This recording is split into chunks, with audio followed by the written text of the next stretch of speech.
দিছপুৰস্থিত জেএনআৰচি হাস্পতাল শাখাত নৱ সংযোজন স্নায়ু ৰোগৰ চিকিৎসাৰ বাবে হাস্পতালখনত উন্মোচন কৰা হয় বটুলিনাম টক্সিন ক্লিনিক।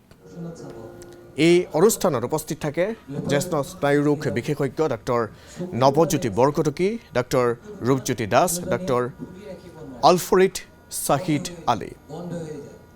ক্লাষ্ট্ৰিডিয়াম বটুলিনাম বেক্টেৰিয়াৰ দ্বাৰা উৎপন্ন হোৱা এটা নিউৰোটক্সিক প্ৰটিন হ'ল বটুলিনাম টক্সিন।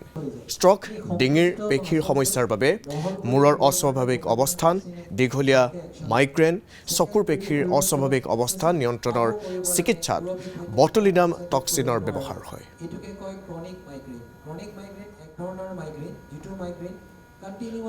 কিছুমান বিশেষ কাৰণত কিছুমান পেচেণ্টৰ কাৰণে এটা প্ৰধান পেচেণ্ট হৈছে ষ্ট্ৰোক পেচেণ্ট। ষ্ট্ৰোক হোৱাৰ পিছত দেখিছে যে মানুহৰ ডিফৰ্মিটি হয়, হাত আৰু ভৰি ডিফৰ্ম হৈ যায়, খোজকাঢ়িবলৈ দিগদাৰী হয়। চ' তেনেকুৱা পেচেণ্টক কি হয়, বটুলিনাম টক্সিন দি পেলাই আমি কণ্ট্ৰল কৰি দিব পাৰোঁ। কেতিয়াবা কিছুমান পেচেণ্টৰ দেখিব হেড ইঞ্জুৰি হৈছে, স্পাইনেল ইঞ্জুৰি হৈছে, হৈ পেলাই ভালকৈ পাৱাৰটো যদিও আহিছে, মানুহজনে ভালকৈ খোজকাঢ়িব পৰা নাই।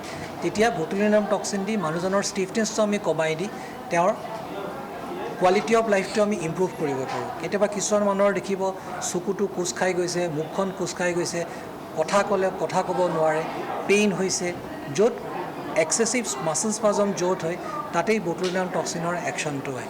অসমৰ গাঁৱে ভূঞে চহৰে নগৰে যিমানসকল পেচেণ্ট আছে যাৰ এনেকুৱা ধৰণৰ প্ৰব্লেম আছে, ষ্ট্ৰোক হৈছে, ভালকৈ খোজকাঢ়িব পৰা নাই, হেডেক হৈছে, যিবিলাক ক্ৰনিক মাইগ্ৰেনতো খুব ভালকৈ খুব ভাল কাম কৰে, স্পাইনেল ইঞ্জুৰি হৈছে, হেড ইঞ্জুৰি হৈ পেলাই ভালকৈ খোজকাঢ়িব পৰা নাই, শিশুবিলাকৰ যিবিলাক ভালকৈ ডেভেলপ হোৱা নাই, স্পাষ্টিচিটিৰ কাৰণে খোজকাঢ়িব নোৱাৰে, যাৰ খুব বেছি পেইন থাকে, যাৰ ট্ৰাইজেমিনেল নিউৰেলজিয়া বা পোষ্ট থাৰাপেটিক নিউৰেলজিয়া, এনেকুৱা পেচেণ্টসকল যদি আমাৰ ইয়ালৈ আহে বটুলিনাম টক্সিন ল'বৰ কাৰণে, তেওঁলোকৰ যথেষ্ট সংখ্যক পেচেণ্টক আমি আশু আৰোগ্য দিব পাৰিম বুলি আমি